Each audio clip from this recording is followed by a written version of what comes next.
तूज आता राखे माझी लाज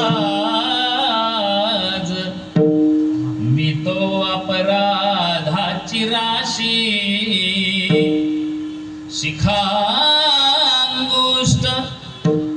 शिखांगुष्ट तो पाशी मी तो अपराधाची राशी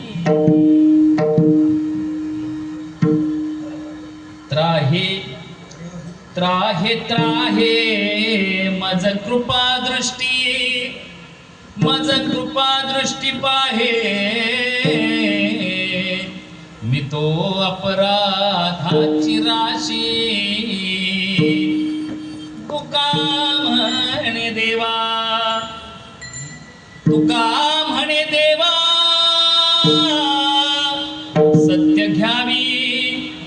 सत्य घ्यावी आता सेवा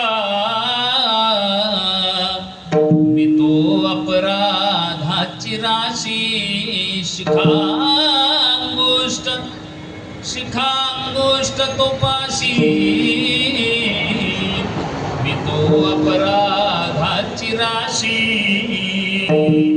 पांडुरंगा करू प्रथमन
महायोग पीठे तटे भीमरथम वरम पुंडरीकाय दातुं मुनीन्द्रे समागत्य तिष्ठन्तमानन्दकन्दं परब्रह्मलिंगं भजे पांडुरंगं ब्रह्मानन्दं परमसुखदं केवलं ज्ञानमूर्ति द्वन्द्वातीतं गगनसदृशं तत्त्वमस्यादिलक्षणम् एकं नित्यमलचलं सर्वादि साक्षिभूतो भावातीतं त्रिगुणरहितं सद्गुरुं तं नमामि। नमो सद्गुरु तुकया ज्ञानदीपा नमो सद्गुरु सच्चिदानंद रूपा नमो सद्गुरु भक्त कल्याण मूर्ति नमो सद्गुरु भास्करा पूर्ण कीर्ती दया पूजिले आदरे पांडुरंगे विमानस्थ केले प्रयाण प्रसंगे तनु मानवी दिव्य रूपीच केली न त्यागी दिये दिव्य नौका सिलेली विठला विठला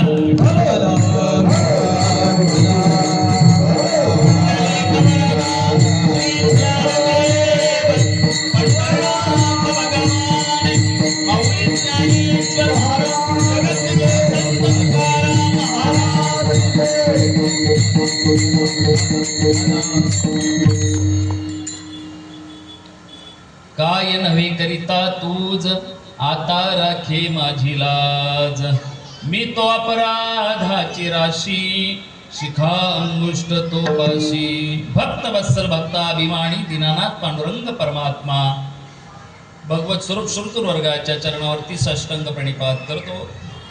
सेवेकरता निवडलेला अभंग किंवा आत्ताच गायलेला अभंग जगतवंदनीय जगतश्रेष्ठ देहूचे सुप्रसिद्ध साधू तुकोबाराय यांचा 4 चरणाचा भगवंताजवळ करुणा प्रकट करणारा अभंग आहे. विठ्ठल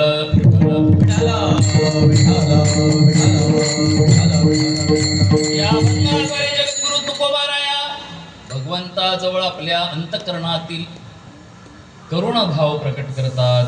करुणापर प्रकरणातील हा अभंग आहे.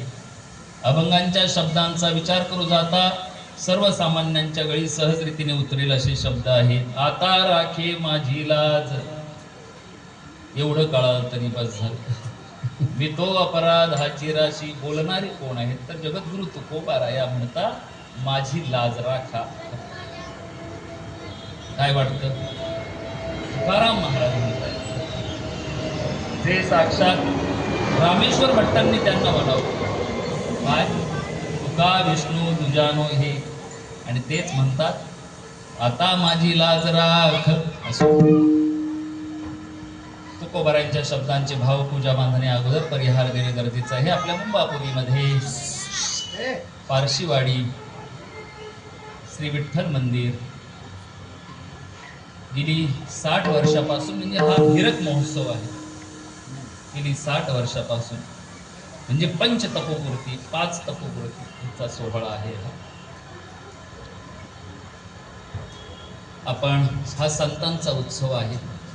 बरं, संतांचा उत्सव फक्त आपल्याला करण्यात आनंद नाही तर भगवंतालाही ज्याचा आनंद वाटतो असा हा सोहळा. देव त्यांच्या संगे सुखभोगी. देव संतांच्या सोहळ्यामध्ये देव सुख भोगतो.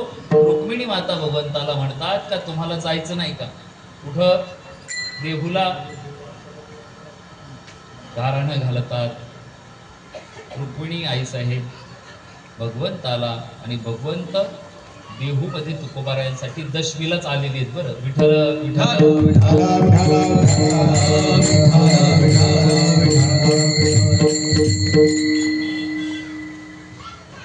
या अखंड हरिनाम सप्ताह तुकोबारायांचा हा उत्सव आपण जर पाहिले तर महाराष्ट्रात नव्हे महाराष्ट्राच्या बाहेरही साजरा होतो. खरं तर त्रिशतकोत्तर अमृत महोत्सवी वर्ष गेल्याच वर्षी साजरा आपण केलं. शालिवाहन शके 1572 आणि इसवी सन 1650 साली तुकोबारायांचं वैकुंठ गमन हा सोहळा, आणि 375 वर्षे हे वर्ष आहे 376. महाराष्ट्रभर तुकोबारायांवर प्रेम करणारी लोक आहेत म्हणून आपण साजरा करतो. वैकुंठवासी हरिभक्तीपारायण गुरुवर्य कोंडाजी बाबा डेरे यांच्या प्रेरणेनं वैकुंठवासी हरिभक्तीपारायण विठ्ठल महाराज राजगुरू यांच्या आशीर्वादानं सर्वच आपल्या विभागातील कार्यकारी मंडळ यांच्या वतीनं हा तुकोबारायांचा उत्सव. खरं तर कोणतंही कार्य सुरू करणं फार सोपं आहे पण ते टिकून ठेवणं फार अवघड आहे. इतकी वर्ष टिकवणं शिवाय आता मुंबईमध्ये जर एक काळ पाहिला तर मगाशी भास्कर महाराज म्हणत होते की जागा पुरत नव्हती, पण आता मुंबईमधला मराठी माणूस कमी व्हायला लागलाय. आता मध्येच येताना बऱ्याच आम्हाला गल्ल्या दिसल्या, त्यात वेगळीच लोक आहेत. विठ्ठल विठ्ठल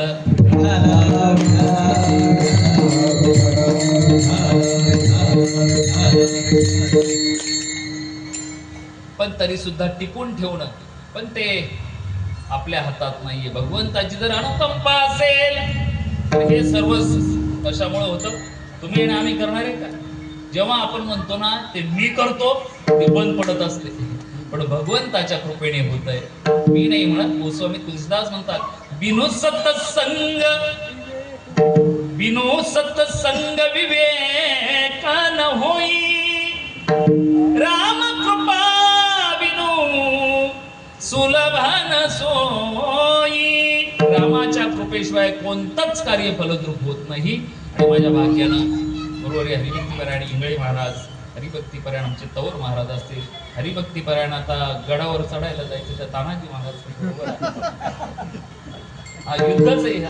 तुकोबाराय स्वतः म्हणतात रात्रंदिवस आम्हा युद्धाचा प्रसंग, मग तानाजी गेला नाही जाऊ द्यायचं बरं. आम्हाला गडही पाहिजे आणि सिंहही पाहिजे. विठ्ठल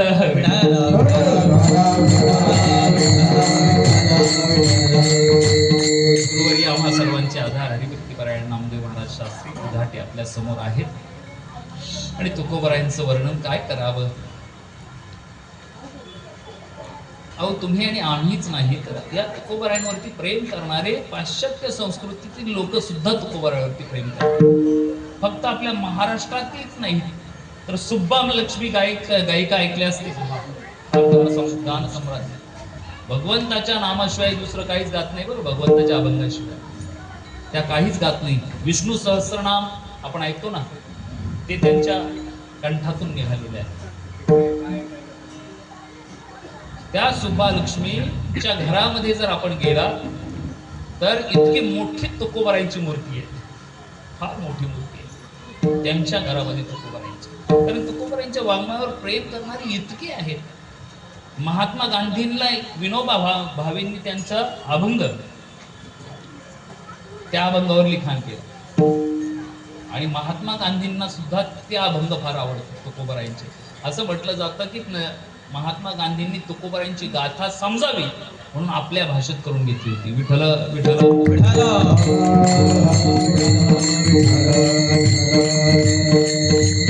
गांधींना आवडणारं पद आपल्याला माहिती असेल. वैष्णव जनते जेने कही पीड पराई जाने रे. तुकोबरायांचा अभंग आहे जसाच्या तसा. कोणता. विष्णुमय जग वैष्णवांचा धर्म भेदाभेद भ्रम अमंगळ. एवढंच नव्हे तर एक ज्ञानाय अय्यर दोराय स्वामी नेटवर सर्च करा तुकाराम.com तर तिने तिचं मत प्रकट केलंय. ते म्हटले मी तुकोबरायांचं वाङ्मय पाहिलं. खरं तर आपल्या मराठी भाषेला अभिजात भाषेचा दर्जा जर कशामुळे मिळाला असेल ना तर त्याचं मुख्य कारण तुकोबरायांची गाथा ज्ञानोबरायांची ज्ञानेश्वरी. संत वाङ्मय त्या शब्दांना नव्हे नव्हे तर तुकोबराय स्वतः म्हणतात की माझ्या मुखातून बाहेर पडलेला प्रत्येक शब्द म्हणजे देव आहे. माझ्या मुखातून निघणारा एक एक शब्द एका एका अक्षरात आहे माझा. पाहो निगम कळा बोलू विठ्ठल प्रसादे.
तुका होनी निराळा पाहे निगम कळा बोलू विठ्ठल प्रसादी. तुका म्हणे बोल माझा बोलतो विठ्ठल माझा बोलतो विठ्ठल माझा बोलतो विठ्ठल.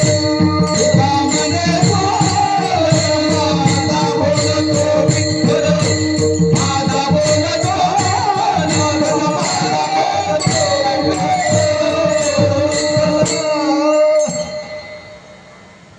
ती ज्ञानाय दोराय स्वामी. ती काय म्हणते तुकाराम महाराज मी पाहिले त्यांचं वाङ्मय पाहिलं आणि पाहता पाहता मी पाहिलं की इतके लहान लहान लहान तुकोबराय मला दिसले. इतके लहान लहान लहान लहान लहान दिसले. आणि परत मी वाङ्मय परत वाचत आले तर तुकाराम महाराज इतके मोठे मोठे मोठे मोठे मोठे मोठे मोठे मोठे किती मोठे. अनुरेनो या ठोकड़ा तुका पधारे वाला तुका पाताने वडानुरे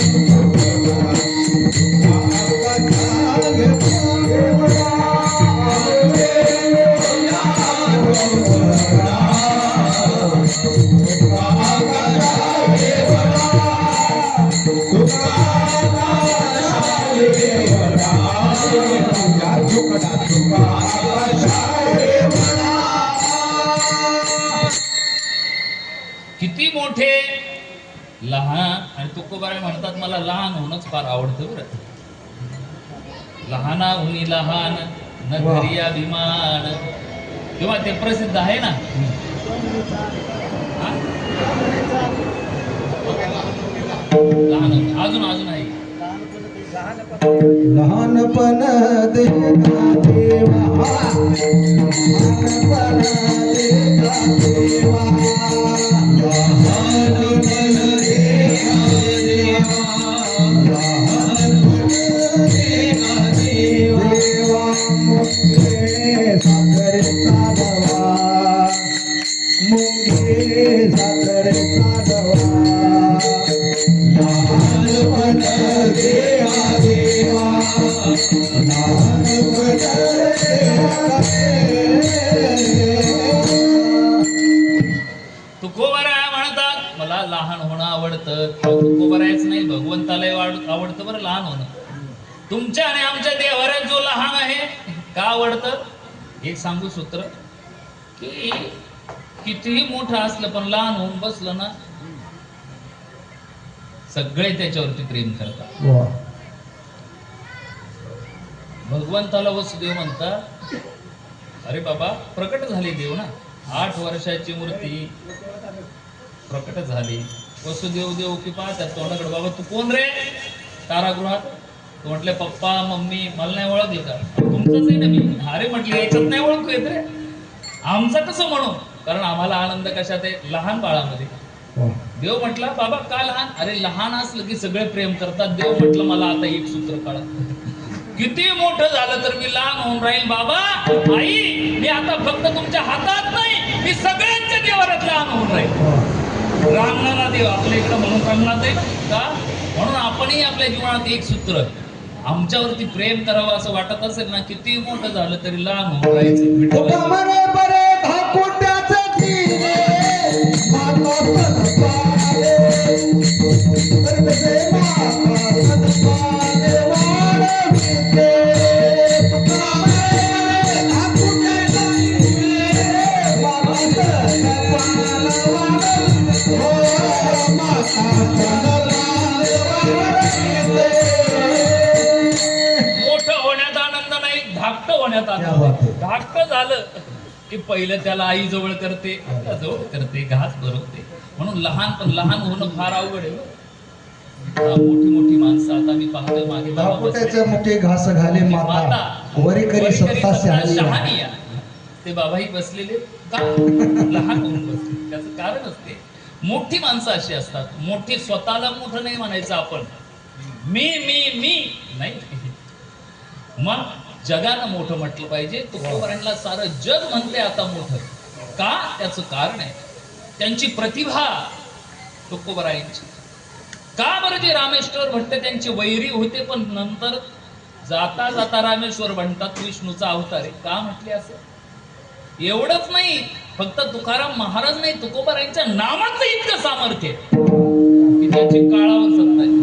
तुकाराम तुकाराम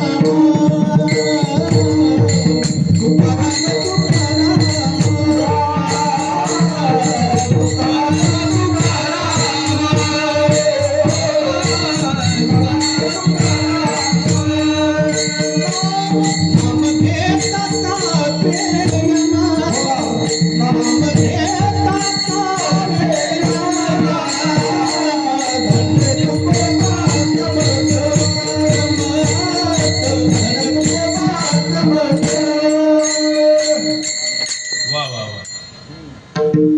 थोडं असलं पाहिजे आणि असं गोड पाहिजे. कारण तुकोबारायांच्या नामात सामर्थ्य. म्हणणारे कोण आहे? रामेश्वर भट्ट. ते म्हणताय तुकोबारायांच्या नामात इतकं सामर्थ्य आहे. म्हणून तुकोबारायांची प्रतिभा सांगण्याची गरज नाही. आकाशा एवढे का आतापर्यंत एवढा मोठा माणूस पाहिले का कोणी? आकाशा एवढा कृतयुगापासून त्रेता द्वापार आणि कलियुगामध्ये आतापर्यंत एवढा मोठा माणूस कोणी पाहिला? तुम्ही सर्वांनी स्वरात म्हणायचं नाही असं म्हणायचं सर्वांनी. आतापर्यंत एवढा मोठा माणूस कोणी पाहिला? वा वा. नाही पाहिलं. आपण कृतयुगामध्ये पाहिलं असेल. सत्ययुगामध्ये सत्ययुगात कोण मोठा होता? पाहिलं का तुम्ही सत्ययुगामध्ये? सत्ययुगामध्ये एखादा कोण मोठा होऊन गेलाय का? असं म्हणतात ते हिरण्यकशिपू, हिरण्याक्ष, लय मोठ हिराक्षस होते. नाही पाहिलंय तुम्ही?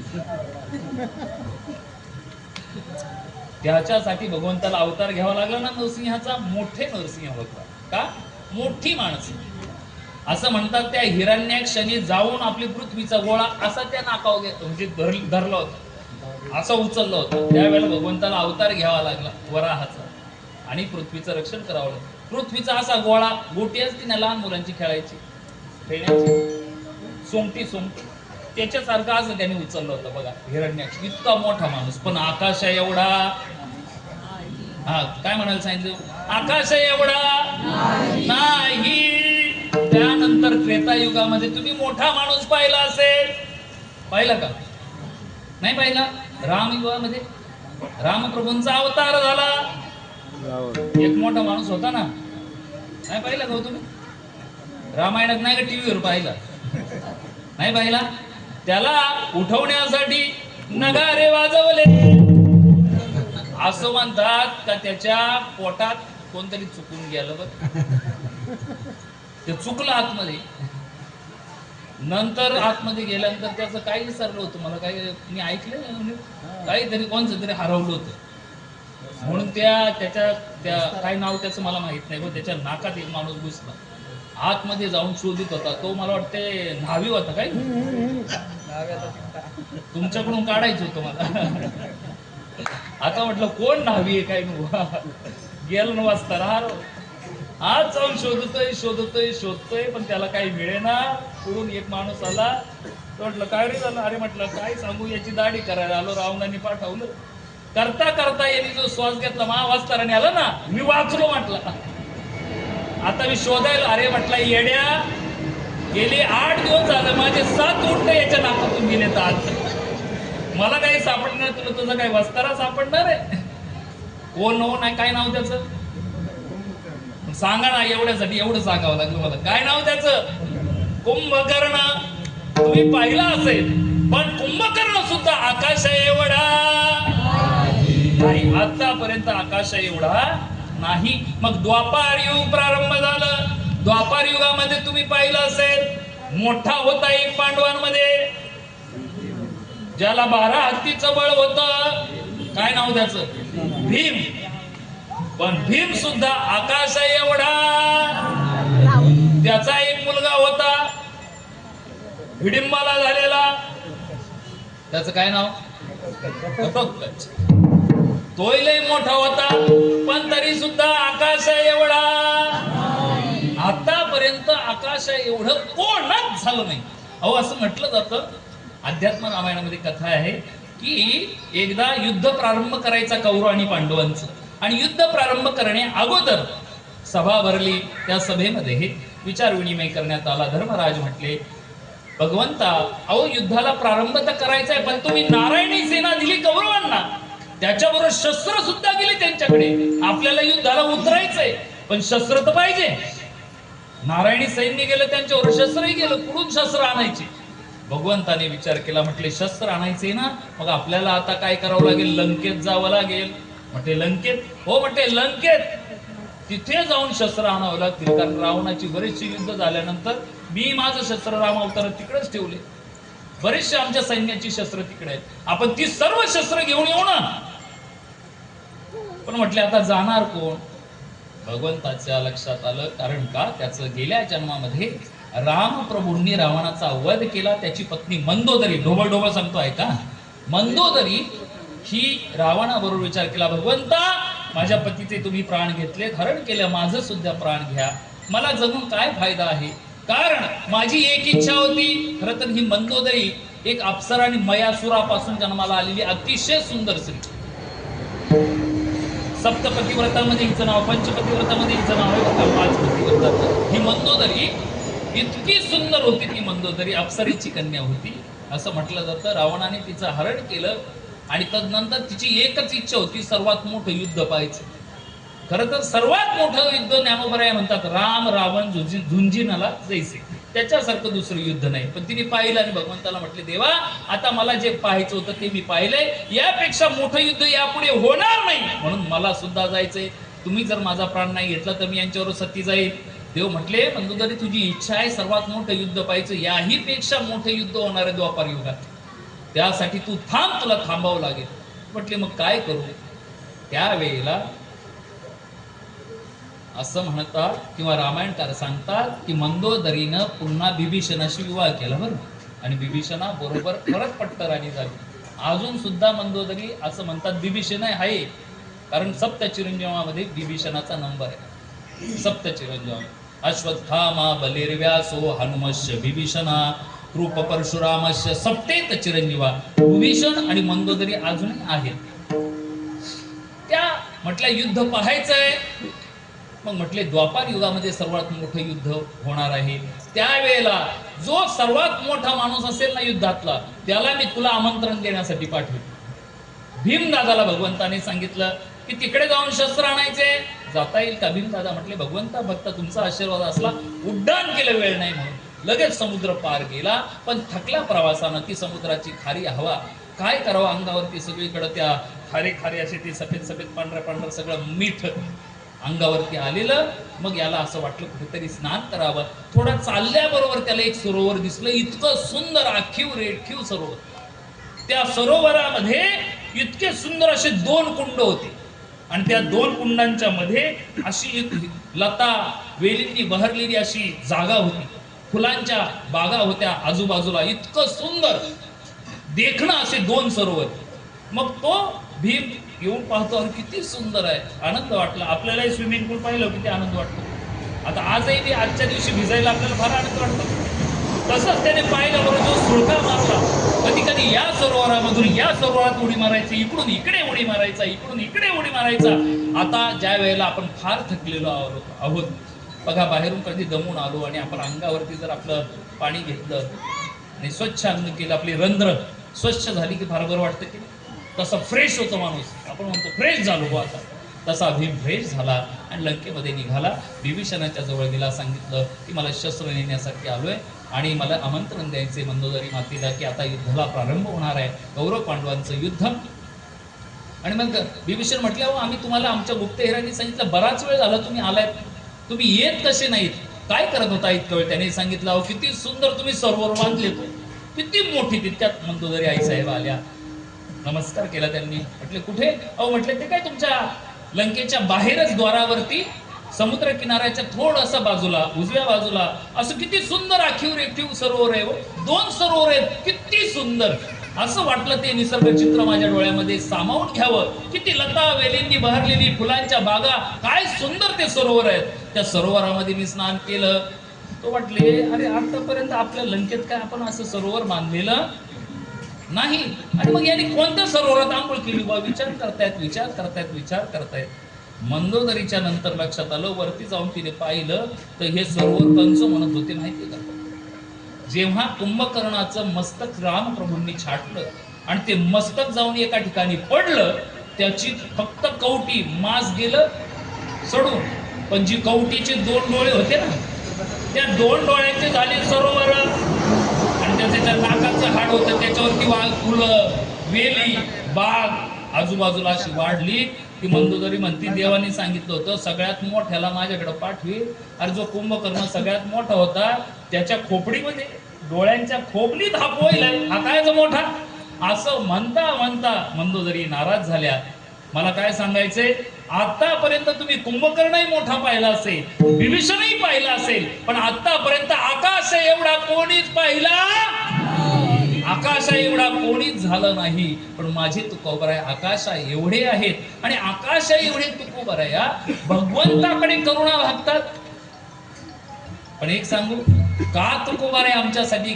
त्याचं कारण आमच्यावर तुकोबराया प्रत्येक आम्हाला प्रसाद देण्यासाठी. मला जे मिळालंय ते साऱ्या जगाला सेवितो हरस वाटितो आनिका, सेवितो हरस वाटितो आनिका, सेवितो हरस वाटितो आनिका, सेवितो हरस वाटितो आनिका. रे हो रण धरी, रे हो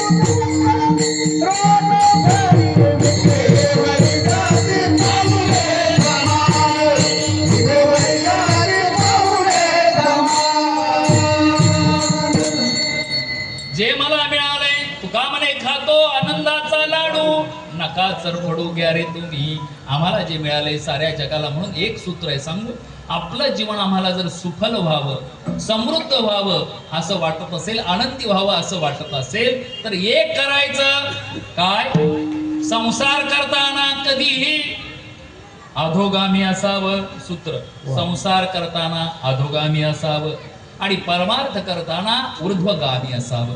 म्हणजेच काय, सोपं करून सांगतो, संसार करताना कधी खाली पाहून करायचं आणि परमार्थ करताना कधी वर पाहून करायचं. पण आपण करतो उलट. आपण भजनाला बसलो किंवा कीर्तनाला बसलो तर माना खाली खाली.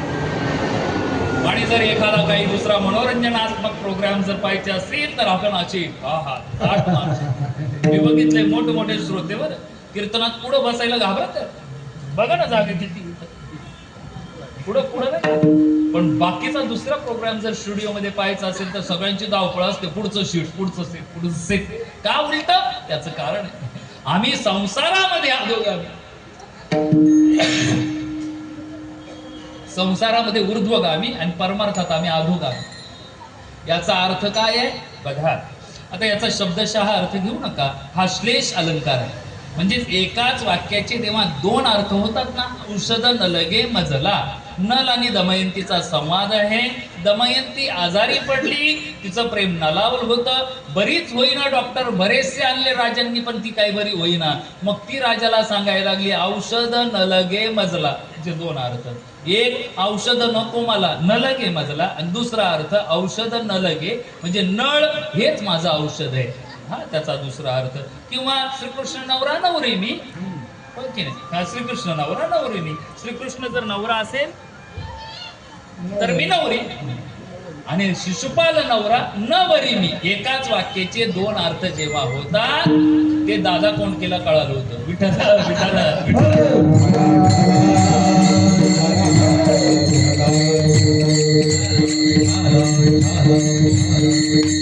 म्हणजेच काय बघा. आता पटवून देतो, एकाच वाक्याचे एक वर्ग भरला होता, 5वी 6वीचे विद्यार्थी, आणि शिक्षकांनी विद्यार्थ्याला सांगितलं की उद्या मुलांनो असं करा, निबंध लिहून आणायचा आहे. पण कशावर, एक म्हशीवर निबंध लिहून आणा. मुलांनी म्हशीवर निबंध. आता पोरं म्हटले ठीक आहे, काही हुशार मुलं होती गेली बुवा, त्यांनी म्हशीवर निबंध लिहिले. आता म्हैस ही काळ्या रंगाची असते, बरोबर ना. म्हशीला 2 शिंग असतात, बरोबर ना रे. म्हशीला 4 पाय असतात, म्हशीला 1 शेपटी असती. म्हैस रोज ब्युटी पार्लर मध्ये जात. बर, म्हशीवरती निबंध लिहिला, मुलांनी लिहिला, ज्यांनी ज्याच्या त्याच्या बुद्धीप्रमाणे. पण एक कोरले आवली होत, त्याने निबंध लिहिला नाही. दुसऱ्या दिवशी गुरुजींनी बोलावलं, सर्व मुले आली, बाबा बघा. मग गुरुजी यांनी निबंध लिहिला, काही धावत आली, काही पुढे येऊन, काही म्हटले अरे दाखव रे तुझी. प्रत्येकाचा निबंध वाचला, वा वा. पण हे बाजूलाच बसलो होते. गुरुजींनी विचारलं का रे म्हणल्या, तू नाही लिहिला का निबंध. तो गुरुजींच्या जवळ आला, वही घेऊन, त्याच्यावर 2-4 अशा रेघोट्या वाटल्या होत्या, गुरुजींच्या हातात दिले. काय रे झालं तुला, छडी देऊ का, अशी छडी. म्हटलं गुरुजी तुम्ही मला सांगितलं म्हशीवर निबंध लिहा, मी खूप प्रयत्न केला गुरुजी, म्हशीवर मी बसलो, पण निबंध जसा लिहायला सुरुवात केल्यावर म्हैस उदाळली. तुम्हाला नाही कळालं वाटत. कसा निबंध लिहू, एकाच वाक्याचे जेव्हा 2 अर्थ होतात. अजून सांगतो बघा, एक खंडाचं घर होतं, एकत्रित कुटुंब, 25-30 माणसं घरात राहायची. सासूबाई सकाळच्या वेळेला लवकर उठल्या, काही पाहुणे येणार होते म्हणून स्वयंपाक बनवला. पण दुपारच्या जेवणाची परत नाश्ता वगैरे झाल्यानंतर तिने काय केलं, भाजी जी बनवायची ती उकळायला ठेवली. पहिल्यांदा भाजी जर बनवून झाली तर नंतर भाकरी चपात्या बनवता येतात. भाजी उकळायला ठेवली, नाश्ता झाला आणि सुनबाईला सांगितलं, सुनबाई अगं आपल्याला आता शेंगदाण्याची चटणी पाहुण्यांना आवडते, ती बनवायची, यासाठी असं कर तू, आता माझी भाजी तर आटोपली आहे, मी थोडं बाहेर जाणार आहे, भाकरी करायला मी येते, पण तोपर्यंत बाजारात जाऊन कोथिंबीर मसाला घेऊन येते, तर तू एक कर. काय, भाजीचा टोप आत्ताच खाली काढून ठेवलाय, तू शेंगदाणे घेऊन भाजीत बस.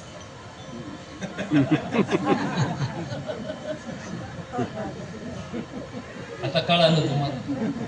आल्यावर ती सासूबाई पाहती, पाहता काय तोंडाकडे पाय पोळले ना तिचे, तिने शेंगदाणे घेतले भाजीत बसली. एकाच वाक्याचे जेव्हा दोन अर्थ होतात त्याला श्लेष अलंकार म्हणतात. ऊर्ध्वगामी म्हणजे काय? परमार्थ करताना मोठ्याकडे पाहून करावा आणि संसार करताना आपल्या लहानाकडे पाहून करावा. संसारामध्ये आपण जर सायकलीवर चालत असू तर पायाने चालणाऱ्याकडे पहा. जो पायाने चालणार आहे ना त्याच्या पायात चप्पल जर असली तर त्याने बिन चपलेवाल्याकडे पहा. मी नाही म्हणत हा. एक संत होऊन गेले सेना महाराज, त्यांनी आम्हाला सांगितले काय? समयाची सादर व्हावे, समयाची सादर व्हावे, ते म्हणजे तैसे राहावे, तैसे राहावे, समयाची सादर व्हावे,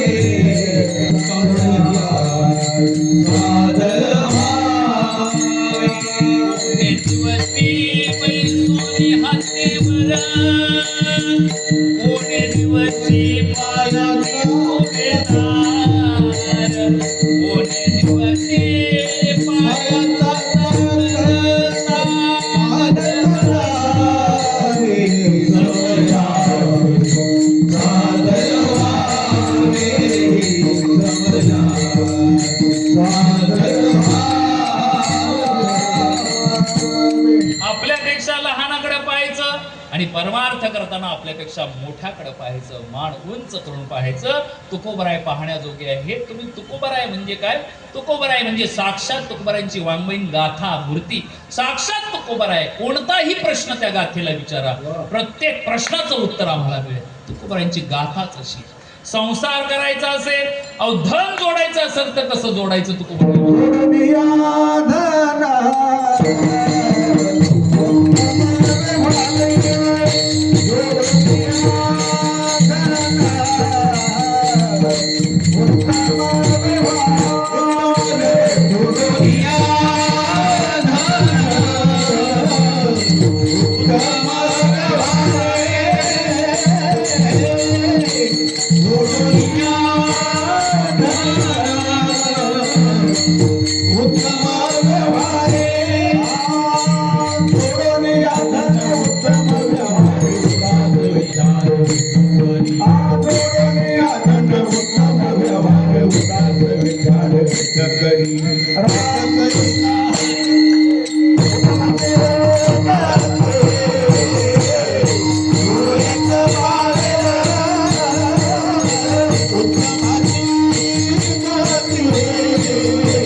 धन कसं जोडायचं तुकोबरायांना विचारा.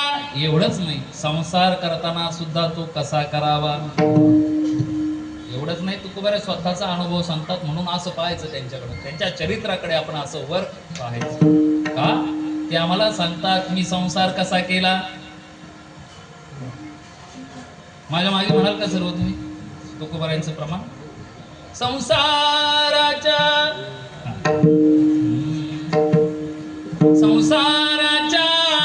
नावे बोला. आता हे का मी म्हणतोय, मगाशीच हे म्हटले, संगीत आहे ना, ह्या संगीताला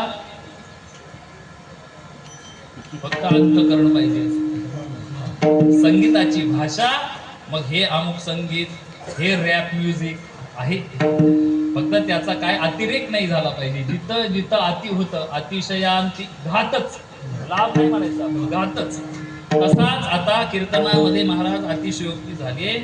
डफावरची गाणी जेव्हा इथं व्हायला लागतात त्यावेळेला नक्की दुःख होतं आम्हाला. विठ्ठल विठ्ठल विठ्ठल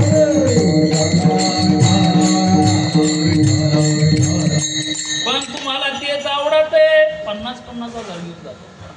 विनोदाची कथा गोड लागे, विनोदाची कथा गोड लागे, विनोदाची कथा गोड लागे, विनोदाची कथा गोड लागे. देवाचे चरित्र नाटवे सर्व सावे लोकांचे कथा गोड लागे, विनोदाची कथा गोड लागे. देवाचे चरित्र विनोदाची कथा गोड लागे, विनोदाची कथा गोड लागे.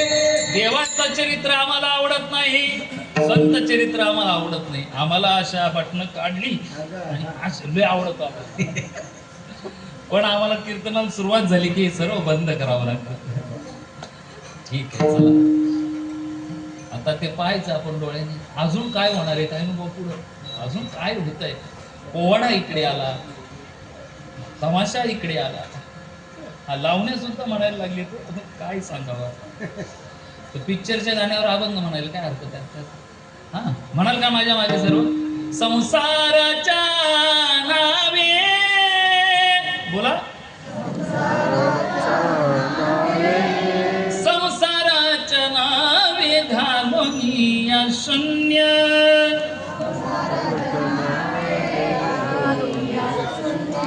वाढता हा पुण्य धर्म केला, वाढता हा पुण्य धर्म केला, हरी भजनी हरी भजनी हरी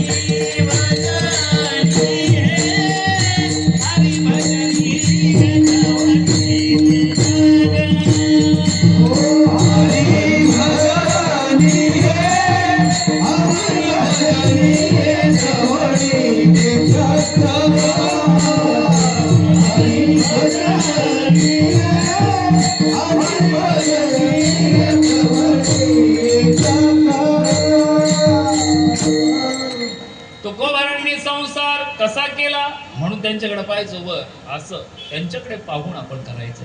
संसाराच्या नावे हरिभजनी इले हे ढवळीले ज सुकविला लाग कळी काळाचा, कोणाशी न लगे साधनेचा पांग. तुकोबाराय आम्हाला म्हणतात.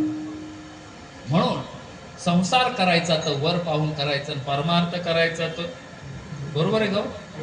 मग कसं परमार्थ करायचा तर वर पाहून करायचा. म्हणून संतांना वाटतं माझ्याकडे पाहावं, म्हणून ते त्यांच्या जीवनातला अनुभव आम्हाला देतात. का मी चाखलंय, साऱ्या जगाला चाखायला देतो. तुका म्हणे चाखोनी सांगे, मज अनुभव आहे ह्या अंगे. तुम्हा सर्वांना त्याचा अनुभव यावा म्हणून तुकोबारायांची ही अभंग गाथा, करुणेचे अभंग तुकोबाराय का म्हणतात. भगवंताला तुकोबारायांनी अधिकारानं घातलं, देवा आता तुम्ही या.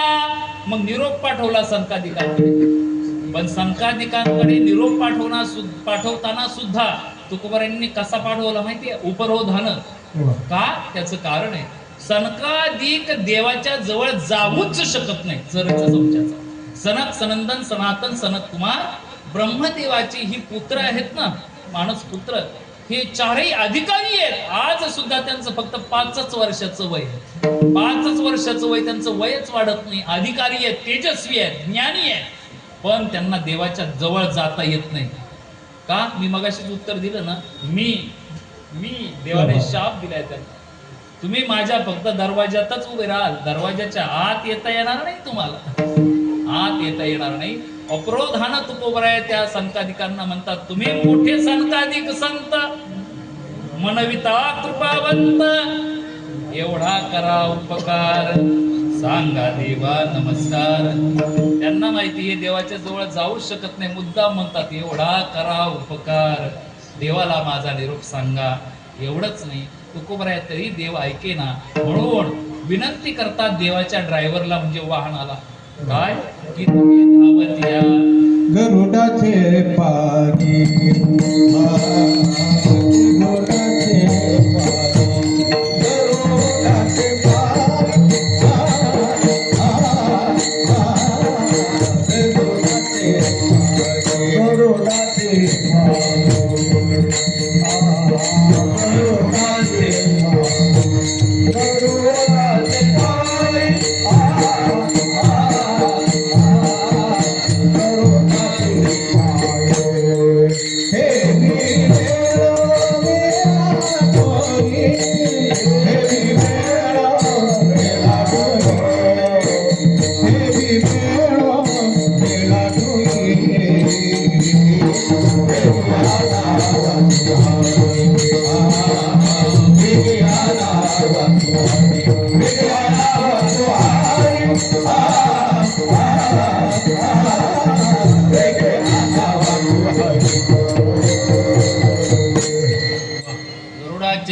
मदतीना ते उद्धरी तुकोबरायांनी विनंती केली आणि रुक्मिणी मातेच्या सांगण्यानं लगेचच साक्षात भगवंत दशमीच्या दिवशी तुकोबरायांच्या घरी आले आणि तुकोबराया म्हणतात, आता काय करू उपचार, कोप मोडकी जर्जर.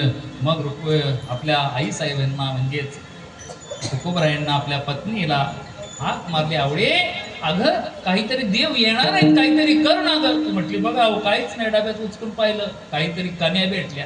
अगं माझ्या देवाला काहीही चालतं. दरदरीत पाण्या माझी बांधलेल्या कन्या. कन्या. भगवंताला तुकोबरायांचे त्या कन्या, वा. याचा वेगळा अर्थ बघ. संतांच्या कन्या कुणालाही खाता येत नाही, खाताना फार अवघड असते बरं, पचत नाही. भगवंताला सुद्धा चतुर्भुज व्हावं लागलं तरी सावरता येईना, कारण संतांच्या कन्या आहे, संतांचे अन्न आहे, संतांचं अन्न भगवंताने. आणि मग तुकोबरायांना देव विचारतात, तुकोबराया का बरं हाक मारलीत, का बोलावलं? तुकोबराय म्हणतात, देवा फार मी त्रासलोय हो, कारण त्याचं एक आहे. आता जर मी पाहिलं की मला जे साध्य करायचं होतं ते मी साध्य केलं, ज्या साधनानं साध्य करायचंय ते साधनही मला इतकं गोड मिळालं. आमच्या जुन्नर तालुक्यात मांडवी नदीच्या किनाऱ्यावरती ओतूर ग्रामामध्ये मला मंत्र मिळाला. मंत्र दिला रामकृष्ण हरी, आणि त्या मंत्राच्या बळावरच मी धारक झालो. आणि अभिमानानं सांगतो मी नामाचा धारक आहे. दुसरा प्रकार मला आवडत नाही, फक्त नामाच्याच बळावर देवा मला जे साध्य करायचं होतं ते मी साध्य केलंय, मला जे प्राप्त करायचं होतं ते मला मिळालंय. पण तरी सुद्धा देवा मला आता वाईट वाटतं फार. का? मला लाज वाटते रे देवा. देव म्हटले लाज वाटते? हो म्हटले कशाची लाज वाटते? नक्की तुमची अपेक्षा काय आहे? लाज कशाची वाटते तुकोबाराया? म्हटले देवा काय सांगू तुम्हाला, मला लाज वाटते. कारण आम्हाला संसारिक लोकांना लाज कशाची वाटते? माणसामध्ये कमीपणा आला तर आम्हाला लाज वाटते. एखाद्याकडे जर मोठी गाडी आहे आणि बारक्या गाडीत जर गेलो तर आम्हाला महाराज मंडळीला सुद्धा फार लाज वाटते. कारण जशी ज्याची गाडी मोठी तसं त्याचं पाकिट मोठं लाज वाटते. आता एवढ्या मोठ्या महाराजाचं जर कीर्तन झालं, त्याची गाडी केवढी, दुसऱ्या दिवशी माझं कीर्तन असलं माझी गाडी एवढी, लाज वाटते का? एखाद्याचं मोठं घर आणि माझं लहान, आणि तो मोठा माणूस जर आपल्या घरी आला पाहुणा तर आपल्याला त्याची लाज वाटते की नाही? लाज वाटते. तुकोबाराय तुम्हाला सांसारिक गोष्टीची लाज वाटते का? कारण संसारामध्ये बहुतेक बघा तुम्ही, अहो संसारामध्ये आम्हाला लाज वाटते जर अन्न नाही मिळालं तर. तुमच्या कोणाकडे मागणं? सांसारिक गोष्टीसाठी तुकोबारायला लाज वाटते का? अहो अन्न मान धन हे आपल्या हातात आहे का? आपल्या हातात आहे? येतो प्रारब्धाधीन. अन्न मान धन आपल्या हातात नाही. मग हे जे आपल्या प्रारब्धात असेल, प्रारब्धातलं कुणाला बदलता येत नाही. देवा मला त्याची लाज वाटत नाही, कारण मला माहिती ते सामर्थ्य तुझ्यात नाही रे. कारण तुला सुद्धा या मृत्यू लोकात आलं तर जे प्रारब्ध आहे ते भोगावंच लागतं देवा.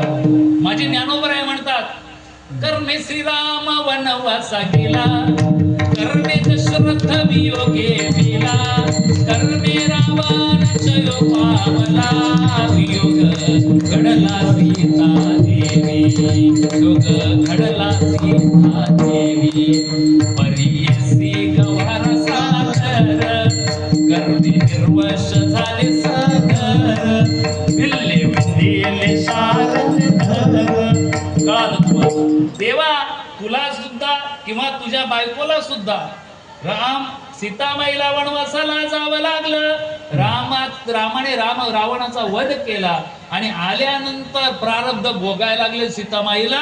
कारण तिनं काय केलं होतं, राघू मैनाच्या जोडीतील मैना हिला आवडली आणि हिनं लहानपणी एका मैनेला आपल्या घरात डांबून ठेवलं, पिंजऱ्यामध्ये कोंडून ठेवलं. मैना गरोदर होती, म्हणजे मैनेची अपेक्षा होती पती माझ्या जवळ असावा. गरोदर स्त्रीची अपेक्षा असते नवरा माझ्या जवळ असावा. त्यावेळेला ती विनंती करते सीतामाईला, सीते अगं मला सोड, मला जाऊ दे माझ्या नवऱ्याच्या जवळ. पण ती सोडे ना. प्रारब्ध नंतर भोगावं लागलं. सीतामाईला सुद्धा गरोदर या अवस्थेमध्ये पती ज्या वेळेला जवळ पाहिजे त्या वेळेला वनावर सोडावं लागलं, म्हणजे वियोग घडला सीता देवी ज्ञानोबराय सांगतात। सीतेला प्रारब्ध तुझ्या हातात नाही देवा, मी प्रारब्धाविषयी मागतच नाही देवा, मग मला लाज कशाची वाटते माहितीये देवा? कारण हे सारं जग मला म्हणतंय, काय म्हणतंय? लाज वाटे मना तुझा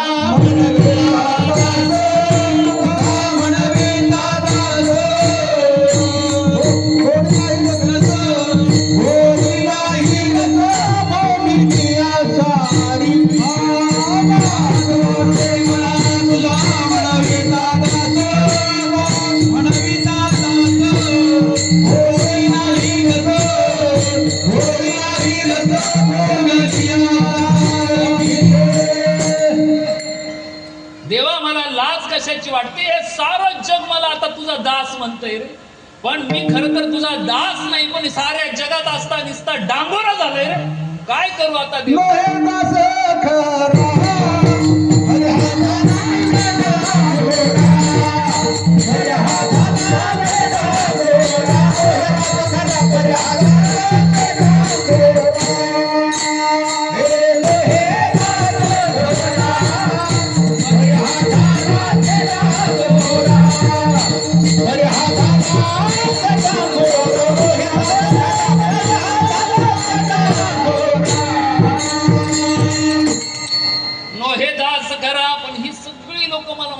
डांगोरा केलाय रे, तुझा दास तुझा दास। एवढंच नाही देवा, मला सर्व सामान्य नाही म्हणत, लोक जगद्गुरु म्हणतात रे, मला नाही पटत देवा, मी नाही रे एवढ्या पात्रतेचा। मोठी माणसं अशी मोठी असतात, मोठी माणसं मोठी असतात। जगद्गुरु शंकराचार्यांकडे अलकनंदा नदीच्या काठावरती एकदा बसले असताना शिष्य मंडळी काही जवळ होती। ती शिष्य मंडळी असं म्हणतात की आपण जर आपल्या गुरूंची स्तुती करायची असेल तर प्रत्यक्ष गुरुवा स्तुत्या पश्चात मित्र बांधवा कार्यांते दासहा न श्री पुत्रा कदाचन। काय अर्थ याचा? प्रत्यक्ष गुरुची स्तुती करावी, अपरोक्ष म्हणजे पाठीमाग मित्र आणि बांधवा, काम झाल्यानंतर दासाची स्तुती करावी, नोकराची अगोदरच नाही करायची, काम झाल्यावर। पाणी चौथं सर्वात महत्वाचं, बायको पोरांची कधी स्तुती करायची? तुम्हाला काय म्हणायचं सांगितलं होतं? बायका पोरांची कधी स्तुती करायची नाही। करायची स्तुती कुणाची करायची? गुरूंची प्रत्यक्ष, किंवा जर करायची असतील तर स्तुती करावी परमेश्वराची, निंदा करावी देवाची, कीर्ती मानवाची वर्णू नये। स्तुती करायची तर फक्त देवाची। त्या शिष्यांना वाटलं गुरु बसलेले आहेत, त्यांची स्तुती करावी, गुरुचं स्तवन करू लागल्या बरोबर गुरुजींना म्हणतात, गुरु तुमच्यासारखा ज्ञानाचा सागर। गुरुजी म्हणतात, थांबा थांबा शिष्यांनो। म्हटले, अरे माझ्यामध्ये काय किती ज्ञान आहे माहितीये? हा दंड घ्या आणि त्या अलकनंदेच्या काठावर जाऊन पाण्यात बुडून आणणारे, पाण्यात धर्मदंड बनवून बुडून आणल्यानंतर गुरुजींच्या हातात दिला। म्हटले, शिष्यांनो सांगा रे आता किती पाणी राहिले याला? म्हटले, गुरुजी एखाद दोन थेंबच असतील। तर म्हटले, बघा ही अलकनंदा वाहते ना, हा ज्ञानाचा सागर आहे आणि माझ्याकडे फक्त हे 2-4 थेंब आहेत रे। मोठी माणसं मोठी असतात, असं माणसं आहे। तसे तुकोबर आहे, स्वतः अधिकारी आहे। आम्हाला लोक हरिभक्ती परायण म्हणतात, पण याचा अर्थ फार मोठा आहे महाराज।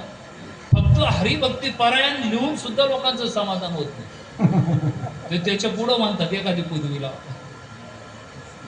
पण तुकोबराय त्याचा धिक्कार करतात, अभेर करतात।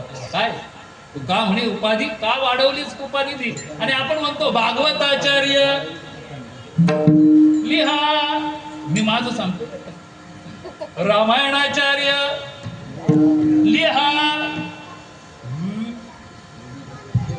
बोलू विनोद आणि आचार्यही भरपूर आहेत महाराज। एखादा चांगलं गायला लागला, आता तवर महाराज आणि खरं तर इंगळे महाराज हे आचार्य आहेतच बरं, आचार्य, पण काही नवीन जे आहेत वर त्यांना सुद्धा गायनाचार्य आचार्य पदाचीच काय केले, मृदुंगाचार्य आचार्य, कीर्तनाचार्य कीर्तन केसरी, अजून काय आता अजून एक पदवी येईल काय वेळ, कीर्तन सम्राट। काय सांगा, कारण तमाशा सम्राट आला तर कीर्तन सम्राट सुद्धा येतील। विठ्ठला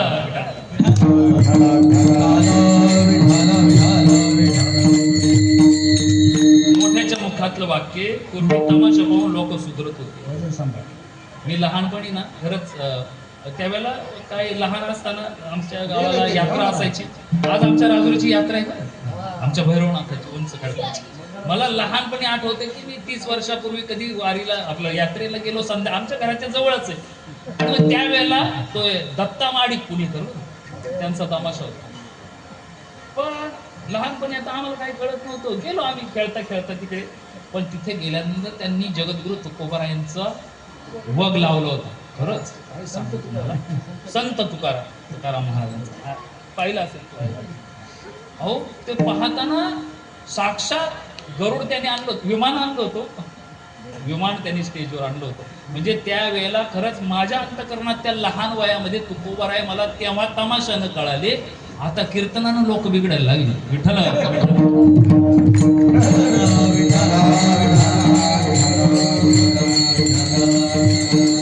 लोककलेच्या माध्यमानं त्यावेळेला देव आणि संत दाखवले जायचे.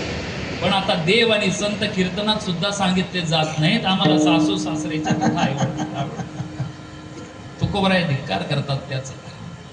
अवेर तुकोबाराय म्हणतात, देवा अरे हे सर्व लोक मला दास म्हणतात तुझा, मला अनेक उपाधी देतात देवा, पण आता मला ती उपाधी आवडत नाही देवा, मी तुझा दास नाहीये, मला याची लाज वाटते. देव म्हणतात, तुकोबाराय तुम्ही जे म्हणताय ना, मला तर वाटतं तुम्ही संसाराचा विचार केला करा. तुमचे आई वडील लवकर गेले त्याची नाही लाज वाटली का? तो म्हटला, देवा मला माझे आई वडील गेले त्याची लाज नाही वाटली.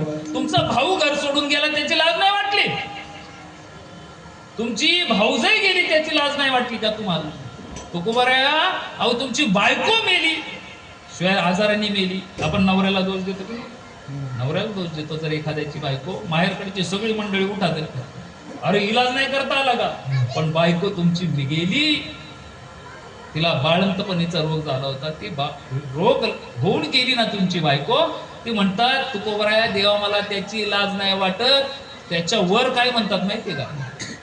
आता समजा माझा फोन वाजला आणि मला फोन आला कीर्तनात, बरं येतो कीर्तनातही फोन आला होता आला. मग आता बऱ्याच वेळा वाजल्यामुळे वाटलं काहीतरी घ्यावं. म्हटलं बाजूला मग आपले जाधव होते, दिलं भाऊ त्यांच्याकडे, घ्या.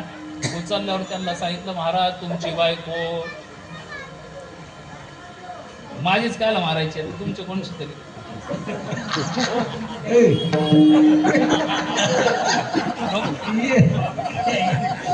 बरं कोणाची घ्यायची? जाऊ दे माझीच घ्यावं, तिचं आयुष्य वाढत आहे. माझी बायको तुम्हाला आलं तो आणि तुम्ही हळूच महाराज, दुःख होईल की नाही आपल्याला? मी तर इथे रडत इकडे मी रडेल. पण तुकोबारायांकडे या. तुकोबाराय देव म्हणतात तुमची बायको, ते म्हणतात बाईला मेली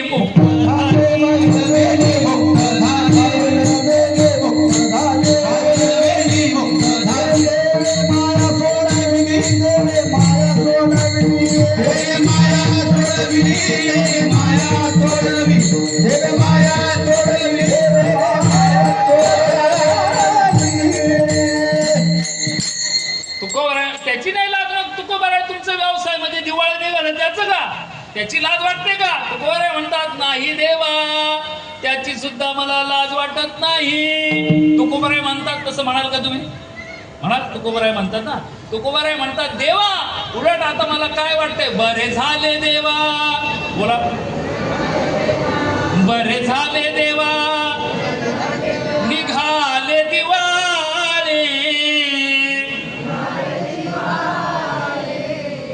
बरं झालं ते. तुकाराम महाराज देवाला सांगतात, बरे झाले देवा. आता नाही म्हटली दिवाळा निघालेलं कोणाला आवडतं का? बरे झाले देवा निघाले देवा. बरे या दुष्काळी पिढा गेली. तुकोबाराया देवाला म्हणतात, देवा मला त्याचीही लाज वाटत नाही, मला लाज वाटते. मला दास म्हणतात आणि तुझा भक्त म्हणतात, मी तुझा भक्त नाहीये देवा. मग तुकोबाराया त्यासाठी मी काय करू? तूच करू शकतोस देवा. तू मला त्याची लाज वाटते, काहीतरी कर ना. देव म्हटले, मी याला काहीच करू शकत नाही. देवा का नाही करू शकत? तू जर असं म्हटलं तर कसं होईल? म्हणून तुकोबाराय पहिल्या जन्मात त्याला म्हणतो, काय नो हे करता तुझ, काय नो हे करता तुझ,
अरे देवा, असं काय म्हणतोस? तुला काय करणं शक्य नाही? अरे साऱ्या जगाला चालवणारा तू आहेस.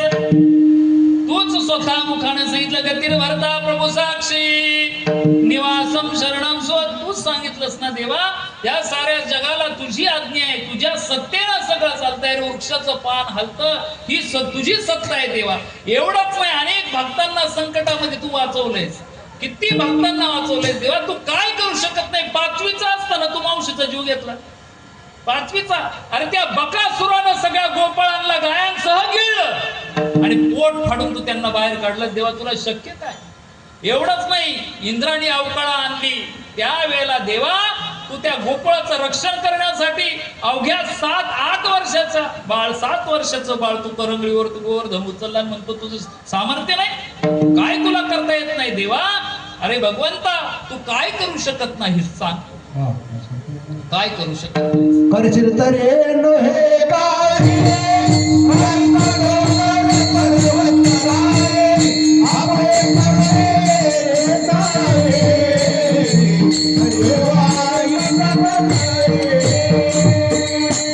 करशील तो, तुला काय अशक्य आहे देवा? अहो, जेव्हा त्या सभेमध्ये कौरवांनी त्या पांचाळीला आणली, त्यावेळेला देवा तू म्हणतोयस मला काही करता येणार नाही. अरे त्या तिची लाज तूच राखली ना देवा. कौरवी पांचाळी सभे माझी आली, वस्त्रे कैसी झाली माऊली. देवा, अरे वस्त्र झालास तू. त्यावेळेला अवतार घेतला तू, वस्त्राचा, साडीचा अवतार घेतलास देवा. वस्त्र झालास तू आणि तू म्हणतो तुला काही करता येत नाही. अरे आतापर्यंत भक्त प्रल्हादाला संकट आलं. कालच आलं ती होलिका घेऊन बसली प्रल्हादाला. पण देवा, तू रक्षण केलंस तिचं आणि तू म्हणतो तुला शक्य नाही. हे कसं शक्य आहे देवा? तुला या जगात काहीच शक्य नाही असं नाही. भक्ताने फक्त संकटात तुला हाक मारली. त्या एक हत्ती, काय नाव त्याचं? गजेंद्र पशु, नाडीला जळकाय. अरे त्या एका पशुनी हाक मारली तुला. आणि ह काही लक्ष्मी कथा आहे तुझी देवा. भागवताचार्य आम्हाला सांगतात ती काय गजराज लक्ष्मीला सांगता सांगता हत्ती म्हणता म्हणता खाली आला आणि म्हणतो मला शक्य नाही देवा.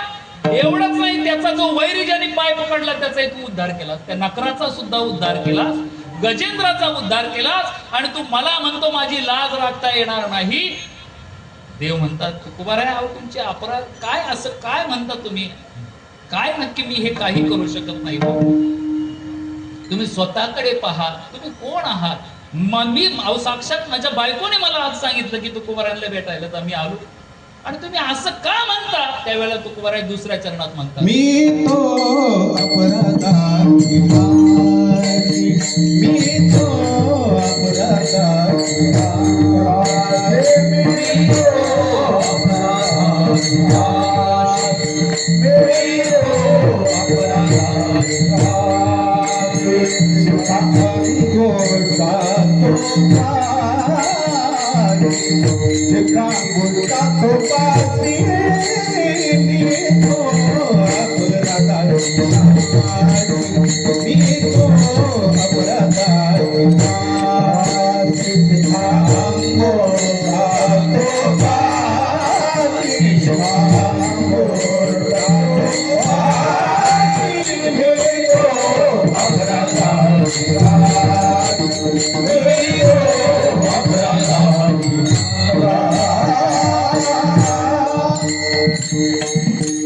देवा मी स्वतःला अपराधी समजतोय. कारण तुझा दास होण्यापेक्षा दास म्हटलं की मला अपराध्यासारखं वाटतं. कारण मी इतकी काही तुझी सेवा करत नाही रे देवा.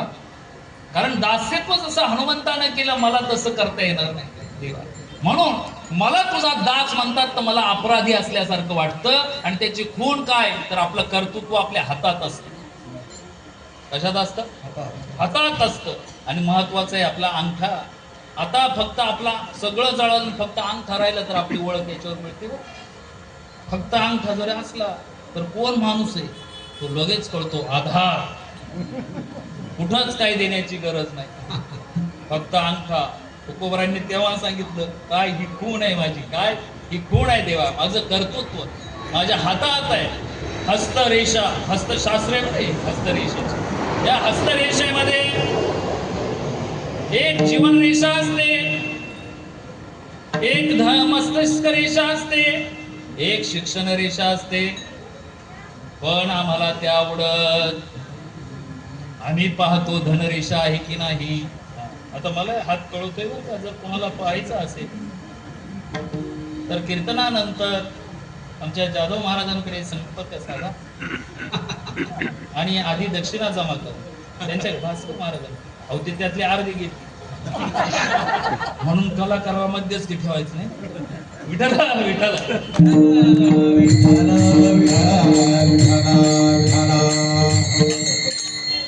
आपलं कर्तृत्व आपल्या हातात असतं असं म्हटलं जातं. ह्या हातावरच्या रेषा बदलत असतात. एखाद्या हस्तरेषा तज्ञाला विचारा, ह्या हातावरच्या रेषा आपल्या जसा आपलं वय वाढतं आपोआप त्या बदलतात. गर्भामध्ये असताना का बरं ह्या रेषा येतात तर आपल्या मुठ्ठी बांधलेल्या असतात. गर्भात असताना असेच मुठ्ठी असतात, असं बळतो आपण, असं झोपलेलं असतं, असे गुडघे पोटामध्ये धरून असं झोपलेलं असतं. आईच्या गर्भात आपल्याला ते शिकायला मिळालं. कधी संकट आलं तर असं बसायचं, कोणी मारलं तर लागत नाही.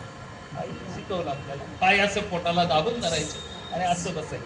ह्या मुठ्ठी जितकं पोर दाबून धरतं ना तसे त्याच्या हातावरच्या रेषा वाढतात. काहींच्या हातावरच्या रेषाच नसतात. पांढरा हातही असतो काही मुलांचा, ते जरा कमी करतो किंवा पण जसं जसं वय वाढतं आपोआप आपल्या हातात त्या रेषाही बदलतात. भाग्य रेषा असतो, एक मत्स्य चिन्ह आहे, माशाचं चिन्ह हातावरती असतं. मत्स्य चिन्ह सांगू का नको सांगू, तुम्ही लगेच हात पाहायचे. मत्स्य चिन्ह असतं म्हणजे जे आपल्या राहू पर्वत आणि केतू पर्वत, राहू पर्वत ह्या हातावरती कुंडली, ज्याची कुंडली नाही ना ह्या हातावरती ग्रह असतात. बघा ते प्रत्येक बोट प्रत्येक ग्रहाचं आहे. हे गुरु ग्रहाचं बोट आहे, हे शनी ग्रहाचं बोट आहे, हे सूर्याचं बोट आहे आणि हे बुधाचं बोट आहे. बुध, शुक्र, मंगळ, उच्च मंगळ, नीच मंगळ, राहू, केतू हा शुक्राचा उंचवटा आहे, हा गुरुचा उंचवटा आहे, हा शनीचा उंचवटा आहे, सूर्याचा उंचवटा आहे, बुधाचा उंचवटा आहे. इकडे ह्या उच्च मंगळ नीच मंगळ हे दोन मंगळ आहेत. ह्या बाजूला इथे राहू आहे हा आणि इकडे केतू आहे. केतू आणि राहू पर्वताच्या इथे मत्स्यासारखं चिन्ह असलं तर असं म्हटलं जातं ज्याच्या हातावर माशाचं चिन्ह आहे त्यानं 10 रुपये दान दिले तर त्याला 1000 रुपये मिळतात. तुम्हाला खोटं वाटत असेल तर आज तुम्ही देऊन पहा कीर्तन झालं. 10 रुपये दिले तर तुमच्या सगळ्यांच्या हातावर मत्स्य चिन्ह आहे असं समजा.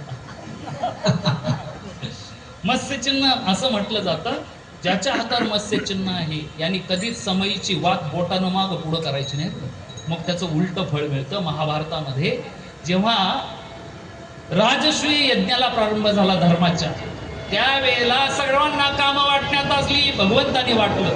मग कोषागाराचं काम म्हणजेच काय, दान देण्याचं काम दुर्योधनाकडे देण्यात आलं. आता दुर्योधनाला शकुनी मामा म्हटला, बाळा जेवढं वाटेल तेवढं देऊन टाके, यांचं खपवायचं, संपवून टाकायचं. दुर्योधनाने खूप संपवतोय पण संपतच नाही. त्यांनी 5 रुपये दिले तर इकडं 5 लाख वाढायचे. यांनी एवढी संपत्ती, सोनं दिलं 5 तोळे दिलं तर इकडं 50 तोळे वाढायचं आपोआप. कारण का, दुर्योधनाच्या हातावर मास्याचं चिन्ह होतं.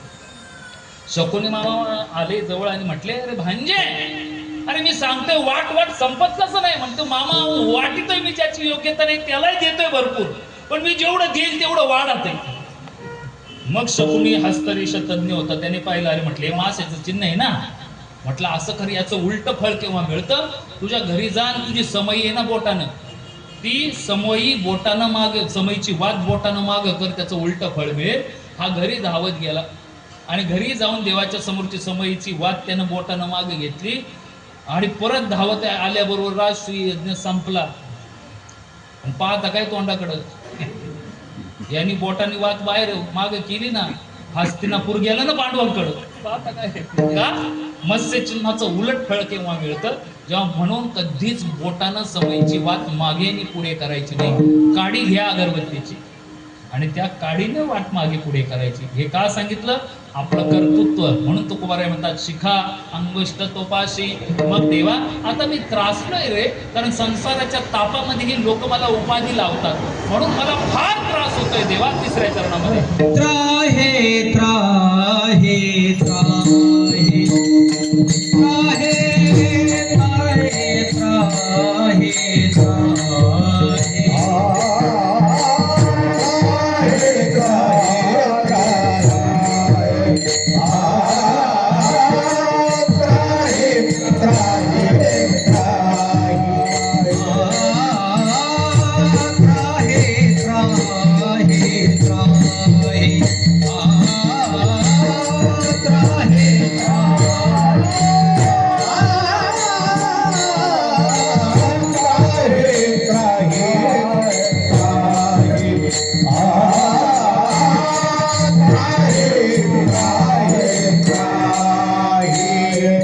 मज कृपा दृष्टी पाहे, मज कृपा दृष्टी पाहे, मज कृपा दृष्टी पाहे.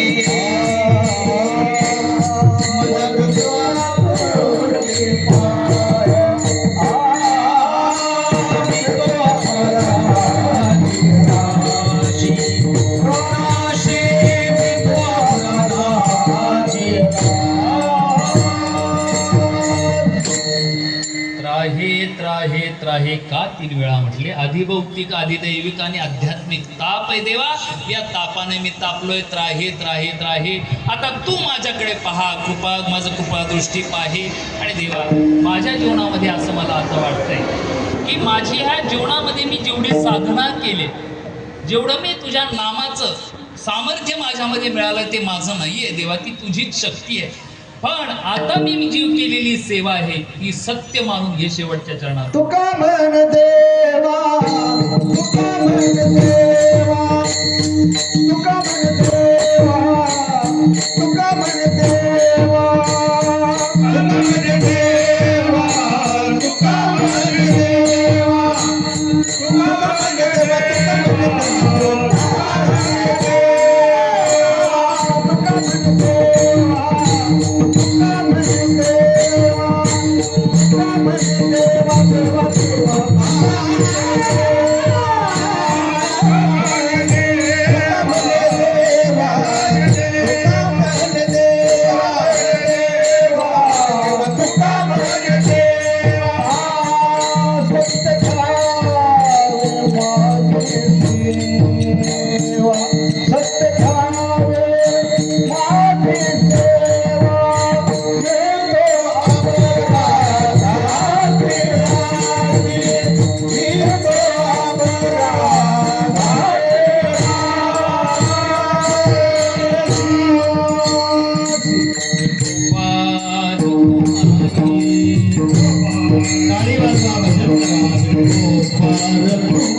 मन देवा, सत्य घ्यावी आता सेवा.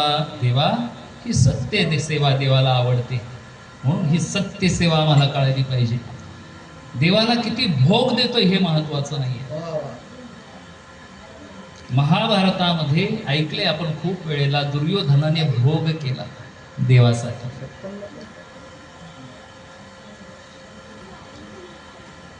भगवंतासाठी दुर्योधनानं भोग केले होते ना, किती 56. ते तो भगवान कृष्ण परमात्म्यासाठी, यांनी त्याच्या डबल केले होते. कृष्ण परमात्म्यासाठी 56 का? कारण भगवंताने 7 दिवस तो गोवर्धन पर्वत बोटावर घेतला होता. 7 वर्ष जपवा, दिवसातून 4 वेळा. किती वेळा जेवतं? 8 वेळा जेवतं. 8 वेळा. आपण 3च वेळा. सकाळचा नाश्ता, दुपारचं जेवण आणि रात्रीचं जेवण. पण लहान मुलं ही 8 वेळा जेवतात. म्हणून गोकुळातल्या लोकांनी 7 दिवस देव उपवासी होता ना, म्हणून 7 8 56 भोग केले होते. 56. पण दुर्योधनानं ते 56 ऐकलं होतं. ते म्हटले त्याच्या डबल मी देवासाठी करेन. म्हणून 56च्या डबल किती झाले सांगा? 112 भोग केले होते. पण भगवंताला सत्य सेवा आवडते. भगवंताने तो भोग घेतला नाही. मग भगवंत कुठे गेले? उद्धवजी चलो विदुरा घर जावे, उद्धवजी चल विदुरा घर जावे, दुर्योधन की मेवा त्यागे, साग विदुर घर पावे, उद्धवजी चल विदुरा घर जावे, उद्धवजी.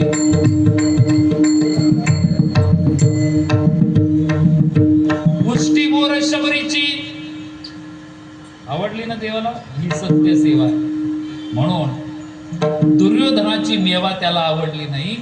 पण विदुर घरच्या घरी, काकूच फक्त घरी होती, काकूनं प्रेमाच्या भरात दिलेली साल देवाला आवडली. घर नाही दिला केळाचा. आनंदाच्या भरात माणूस बघा, आनंदाच्या भरात ती देवाला सोडून द्यायला लागली. डोळे भरून आले, तिला दिसे ना काही. आणि ती भरतावर उद्धवजी विदुर काकांची पत्नी ती केळाची साल घर फेकून द्यायची, केळाचं साल देवाला द्यायची. घर फेकून द्यायची.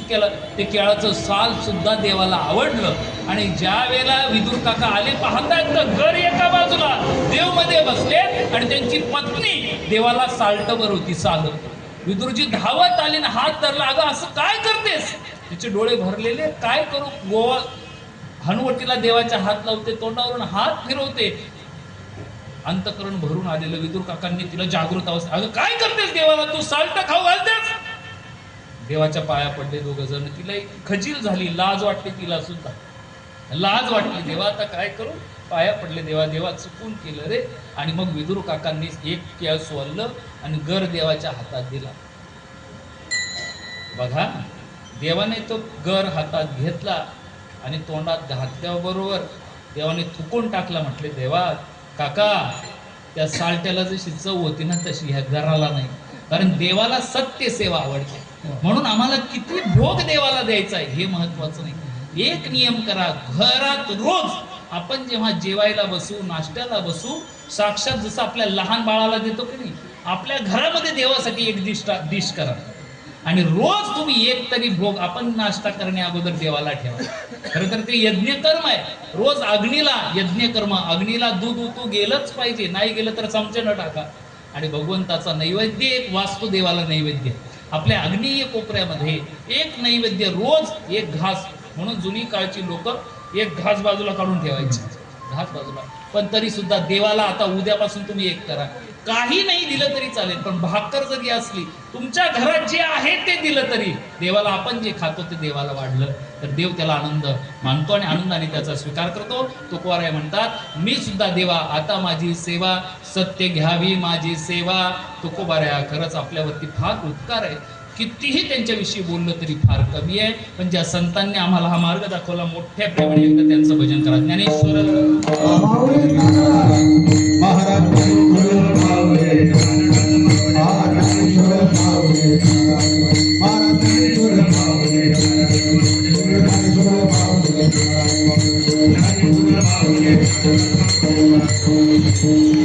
आता सर्वांनी एकदा त्रास देतो, हात वर करा आणि तुकोबारायांचं भजन म्हणायचं सर्वांनी. एका स्वरात, एका ठेक्यात टाळी वाजवायची. तुकाराम तुकाराम तुकाराम तुकाराम.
म्हणे देवा तुका म्हणे देवा तुका म्हणे देवा तुका म्हणे देवा तुका म्हणे देवा देवा तुका म्हणे देवा तुका म्हणे देवा तुका म्हणे देवा सत्य घ्यावी आता सेवा सत्य घ्यावी आता सेवा सत्य घ्यावी आता सेवा सत्य घ्यावी आता सेवा मी तो अपराधाची नाशी मी तो अपराधाची नाशी सत्य घेवा आता सेवा सत्य घ्यावी आता सेवा सत्य घ्यावी आता सेवा सत्य घ्यावी आता सेवा भेटो अपराधाची राशी भेटो अपराधाची राशी शिखा अंगुष्ट तो पाशी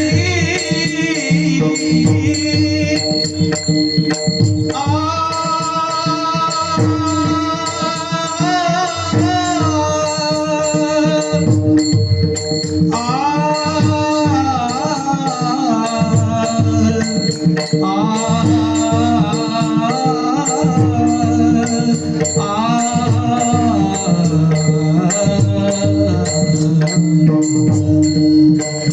शिखा तो अंगुष्ट तो पाशी